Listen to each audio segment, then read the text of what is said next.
बोल श्री कृष्ण भगवान की जय। 16 अध्याय हमारे खत्म हो गए हैं। 16 अध्याय मैंने पढ़ दिए हैं और आपने सुन लिए हैं। आज हमारे 17वें अध्याय की बारी है। आज मैं 17वां अध्याय पढ़ूंगी और आप ध्यान से सुनियो। 17वां अध्याय हमारा, और इसके बाद एक अध्याय और रहेगा 18वां अध्याय, और उसके बाद देखते हैं गीता ज्ञान और कई चीज़ें इसके बाद। तो शुरू करा। अगर आपने पूरी गीता सुननी है तो चैनल ने सब्सक्राइब कर दियो और लाइक कर दियो और कमेंट करके बताइए आपने कैसा लगा है। तो शुरू करा 17वां अध्याय। बोल श्री कृष्ण भगवान की जय। अर्जुन ने श्री कृष्ण भगवान के वचन सुनकर प्रश्न किया, हे भगवान, कृपया निधान जी पुरुष अपनी बुद्धिमत्ता से शास्त्रीय विधि को नहीं समझ सकते, और जो तुम अविनाशी परमानंद को समुद्र ऐसा पहचान कर तुम्हारी शरण आते हैं, तुम्हारे भक्त हुए हैं, तुम्हारा स्मरण भजन करते हैं, तीन पुरुषों ने क्या शास्त्रों की विधि को पहचाना है? और हे भगवान, जिन प्राणियों ने तुम परमानंद अविनाशी समुद्र को नहीं पहचाना, उन प्राणियों ने शास्त्र की विधि नहीं पहचानी है। परम पवित्र पुरुषोत्तम जी, जिन मंद भाग्य मनुष्यों ने शास्त्र की विधि से जो तुम्हारा भजन है उसको त्याग कर श्रद्धा से और दूसरे देवताओं की सेवा पूजन की, सो हे कमल नयन कृपा निधान जी, वे प्राणी राजसी हैं या तामसी हैं? मुझे ये भेद समझाओ। अर्जुन की विनती सुनकर श्री कृष्ण भगवान जी बोले, हे अर्जुन, पूजा करने की श्रद्धा तीन प्रकार की है, जो बिना यत्न के ही मनुष्यों में जाग उठती है। सात्विक, राजसिक और तामसी, मैं उनको भिन्न भिन्न कहता हूँ। हे अर्जुन, जिनकी सात्विक प्रकृति है वह एक ही भगवान को सर्वव्यापी जानकर सबके साथ श्रद्धा रखते हैं, सबको सुहृदय भिन्न होकर बरतते हैं। अब राजसी प्रकृति की सुन, जो यज्ञों में मन में से राक्षसों की पूजा करें, और तामसी प्रकृति सुन, प्रेत, भूतगण आदि जो तामसी जन है, इनमें उनका मन लगता है, जो दैत्य असुरों की तपस्या करते हैं, जो शास्त्रों में नहीं है, कहीं भी नहीं है, जिनके देखने से डर लगता है, ऐसे जो तापसी लोगों को दिखाने के लिए तप करते हैं और मन में फल की कामना करते हैं, ऐसा तप करते हुए शारीरिक कष्ट भी होता है, उनके देह में भी मैं आत्माराम बसता हूँ, सो वे मुझको ही दुख देते हैं। ऐसे जो अंधमति अज्ञानी तप करते हैं, उन्हें तू दैत्य तपस्वी जान, यह तप दैत्यों का है। हे अर्जुन, अब आहार के भेद सुन। आहार भी तीन प्रकार के हैं, यज्ञ भी तीन प्रकार के हैं और दान भी तीन प्रकार के हैं। अब अलग अलग इनके भेद सुन। पहले सात्विक आहार सुन, जिसके खाने से आयु बढ़ती है, उम्र बढ़ती है। ऐसा भोजन देवताओं को मिलता है, जिसका पान करने से देवता अमर हो जाते हैं। मनुष्यों का आहार सुन, जिसके खाने से देह में बल पुरुषार्थ हो, आरोग्य हो, जिसके खाने से मन में प्रीति उपजे और जो रस स्वाद से भरा हुआ है। घृत घी, घृत का मतलब घी से, चिनगत दाल चावल, कोमल फूल के घृत से, घी से चुपड़े हुए और नरम, ये सात्विक आहार कहलाता है। यह मनुष्यों को प्यारा है। अब राजसी आहार सुन।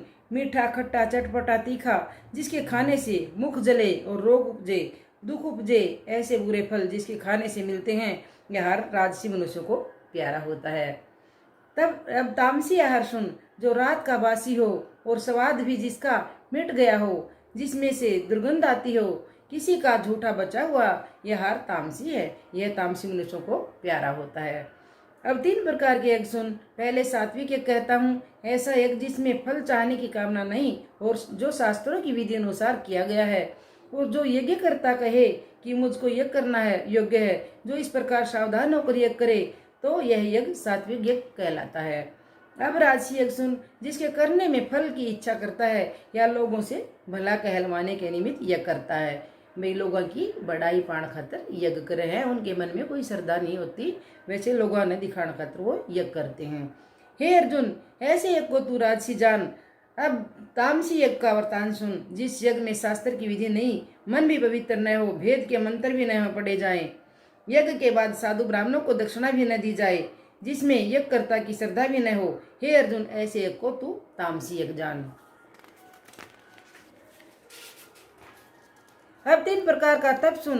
पहले देह यज्ञ कहता हूँ, देह का यज्ञ कहता हूँ, जहाँ कोई छोटा जीव हो उसको देखकर पैर धरना, किसी जीव को दुख न पहुँचाना, यह चरणों का तप है। देह को जल मृतिका के साथ स्वच्छ करना, दातुन करना, स्नान करना, आचमन करना, तिलक करना, शालिग्राम का पूजन करना और अपने से बुद्धिमान तथा परमेश्वर का रास्ता बताने वाले की पूजा करना, ब्रह्मचार्य रखना।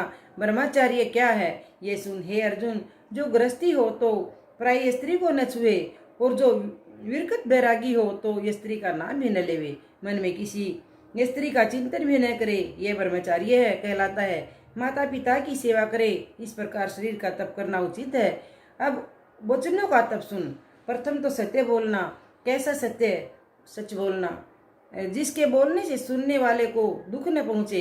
मीठी वाणी बोले, मधुर स्वर में प्रत्येक को संबोधित करे। भाई जी, संत जी, प्रभु जी, मित्र जी, अर्थात जिस वचन से सुनने वाला प्रसन्न हो ऐसा वचन बोले, और जो कोई उसे बुलावे तब वैसे बोले, हाँ जी भाई जी। इस प्रकार ये वचन तपस्या है और यह है वचन तप सुन। वेद माता अर्थात गायत्री पढ़े, वेद पाठ करे, सहरस शीर्षो पुराणों के स्त्रोत पढ़े और कथा में जो मेरी लीला है अवतारों के चरित्र पढ़े, कीर्तन विष्णु पद गावे। इस प्रकार वचन तप न करे। हे अर्जुन, अब मन का तप सुन। पहला मन का तप तो ये है कि मन को प्रसन्न रखे। फिर मेरी पूजा प्रीति अमृत रूप है। मन की प्रीति मेरे में लगावे और चिंताओं से मन को हटाकर मन का निश्चल चेता मेरे में लगावे और मन को शुद्ध करे। मुझ में श्रद्धा लगाए, मुझसे प्रीति करे, यह मन की तपस्या कहलाती है। अब सावासों की तपस्या सुन। हर सांस में मेरा स्मरण करना, हरि राम कृष्ण इत्यादि मेरे नामों का जाप करना, सहस्त्र नाम सत्य नाम पढ़ना, यह श्वासों का तप है। अब इस तपस्या के 3 भेद हैं। सुन, मैंने जो देह मन वचन और श्वासों से तप करना कहा है, जो प्राणी परम श्रद्धा से ऐसा करता है वह मुझको आ मिलता है, वो मेरे में समा जाता है। प्रीति से प्रेम से तपस्या करे और फल की कोई इच्छा न करे, मुझ ईश्वर अविनाशी में समर्पण करे, सो सात्विक तप कहलाता है। और जो भोगों से वाहवाही बटोरने को तप करे और अपनी पूजा प्रतिष्ठा अपनी मान्यता करावे, यह पाखंडी तपस्या राजसी तपस्या कहलाती है, जो दिखावे के लिए करते हैं। यह तपस्या शिथिर नहीं चलायमान है। अब तामसी तपस्या सुन। जो अज्ञान को लिए हुए तप करे और जिस तप से शरीर को कष्ट हो, किसी का बुरा करने के निमित्त तप करे, यह तापसी तपस्या कहलाती है। अब 3 प्रकार का दान सुन। पहले सात्विक दान सुन। जो इस प्रकार दान करे कि यह दान करना आवश्यक है और मैं सर्वथा इसके योग्य हूँ, वह उत्तम ब्राह्मण गृहस्थी को दान दे और मन में कोई इच्छा न रखे। ब्राह्मण किसी संबंधी का या अपना संबंधी न हो और वह अति पवित्र हो। पृथ्वी को गो के गोबर से लीप कर स्वच्छ करे तथा आसनों में भी कोई भेदभाव न हो। प्रातः काल को स्नान करके इसमें सुकर्मी हो। इस प्रकार दिया गया दान सात्विक कहलाता है। दान दे जब फल की इंसान को कुछ इच्छा न हो। नेक ब्राह्मण शुभ स्वयं स्थान भी भद्दा न हो। दान जब देना चाहिए मन में हमारे कोई इच्छा नहीं, भी हम दान कर रहे हैं और इसका फल हमें मिलेगा। और अगला लेने वाला भी ऐसा होना चाहिए जिसको उसकी जरूरत है और सच्चे मन वाला है। राजसी दान, ये था सात्विक दान। राजसी दान, दान देते वक्त जब हृदय में कोई ध्यान है, दान दिखलावे का हो तो राजसी दान है। अगर दान दे दिया ना, हम ये सोचा हाँ दिखावे के लिए दे, वहाँ भाई लोग ये कहेंगे इसने बहुत सारा दान किया है और दिखावा खातर हम दान करा, तो ये राजसी दान कहलाता है, ये राजसी दान है। और तामसी दान, बेवकत हो बिना रसुद स्थान है, मैला भोजन दुर्वचन, वह तामसी दान है।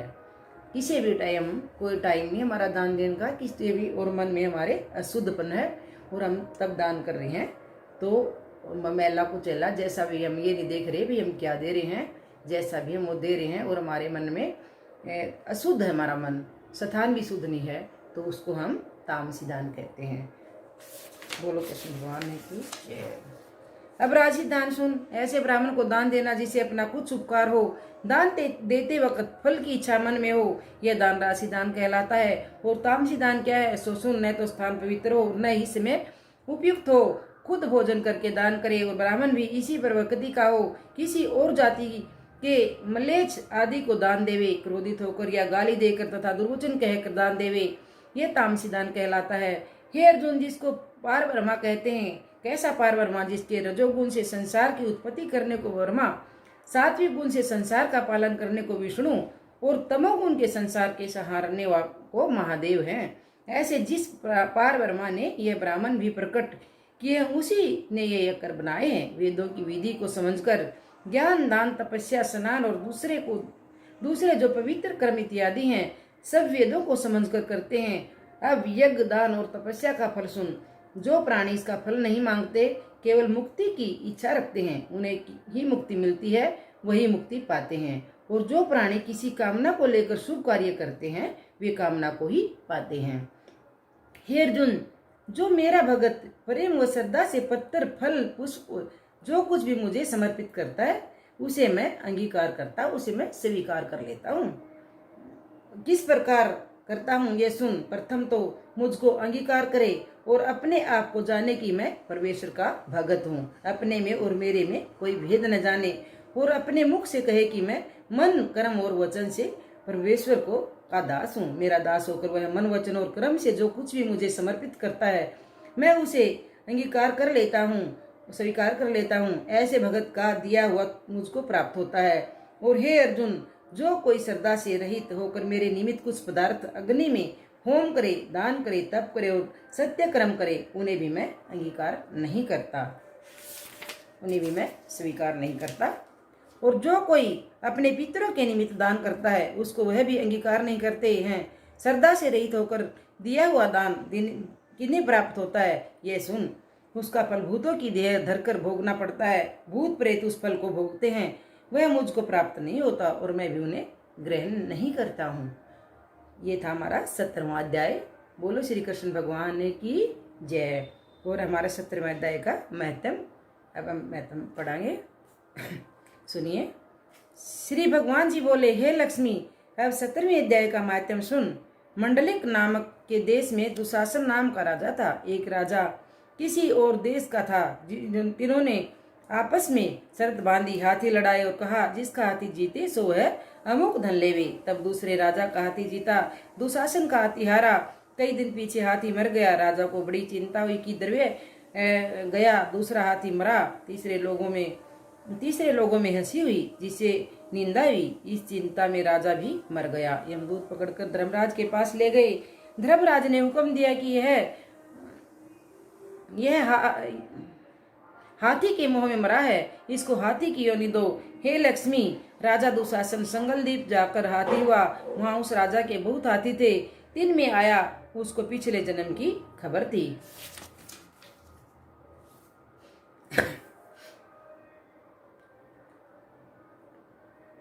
हे अच्युत्य, आपकी कृपा से मेरा मोह नष्ट हो गया है। मैं जो भूल चुका था वह मुझे याद आया है। मुझे समृद्धि प्राप्त हुई है। अब मेरे सभी संयंश प्राप्त हो गए हैं। मैं अपने निश्चय पर स्थिर हूँ, इसलिए मैं गुरुदेव श्री कृष्ण में आपके वचनों का पालन करूंगा, अर्थात युद्ध करूंगा।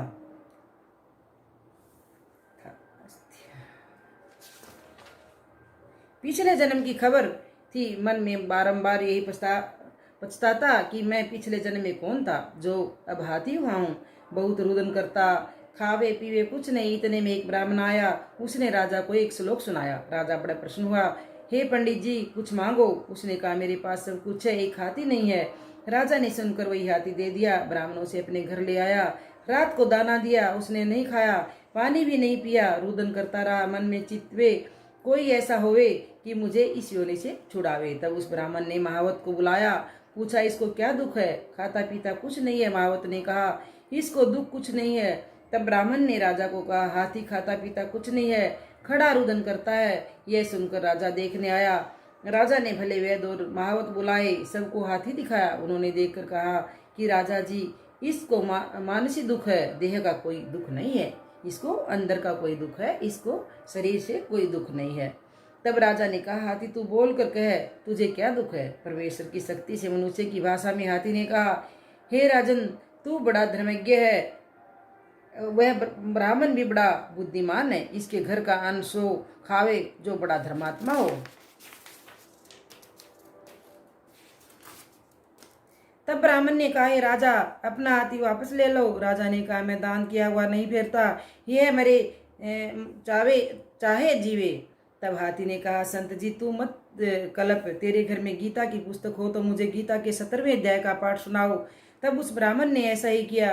हे लक्ष्मी, 17वें अध्याय के सुनते ही तत्काल हाथी की देह छूट गई। आकाश से विमान आए, देव देही पाकर विमानों पर चढ़कर राजा के सामने आ खड़ा हुआ और राजा की स्तुति करी। राजन, तू धन्य है, तेरी कृपा से मैं इस अदम देह से छूटा हूँ। फिर राजा को अपनी पिछली कथा सुनाई। हे राजन, मैं पिछले जन्म में राजा था। मैंने हाथी लड़ाए थे, मेरा हाथी हार गया था। मैं उसी चिंता में मर गया था। धर्मराज की आज्ञा से मैंने हाथी का जन्म पाया। मैंने प्रार्थना करी थी कि मेरा छुटकारा कहो अब होएगा। तब धर्मराज ने कहा, गीता के 17वें अध्याय का पाठ सुनने से तेरी मुक्ति होगी। सो तेरी और पंडित जी की कृपा हुई, मैं बैकुंठ को जाता हूँ। हाथी देव देही पाकर बैकुंठ को गया। राजा अपने घर आया। श्री नारायण जी कहते हैं, हे लक्ष्मी, ये 17वें अध्याय का महत्व है जो मैंने तुमसे कहा है, तुम्हें सुनाया है। बोलो श्री कृष्ण भगवान की जय, बोलो श्री सत्यनारायण भगवान की जय, बोलो लक्ष्मी माता की जय। हमारा 17वां अध्याय समाप्त खत्म हो चुका है और 17 अध्याय मैंने पढ़ दिए और आपने सुन लिए हैं। आपने गीता का पाठ कैसा लग रहा है, आप एक बार कमेंट करके मैंने ज़रूर बताइए। और पूरी गीता सुननी है और आगे भी आपने मेरी अगर चैनल पे कुछ देखना है, सुनना है, तो आगे मैं बहुत कुछ डालूंगी इस पर। तो मेरी चैनल ने सब्सक्राइब कर दियो और लाइक और कमेंट कर दियो और घंटे भी बजा दिया करो, ताकि आने वाला चैनल का आप आने वाले पाठ का आपने बेरा लाग जाए, आगे भी किया होगा उसका आपने पता लग जाए। बोलो श्री कृष्ण भगवान की जय।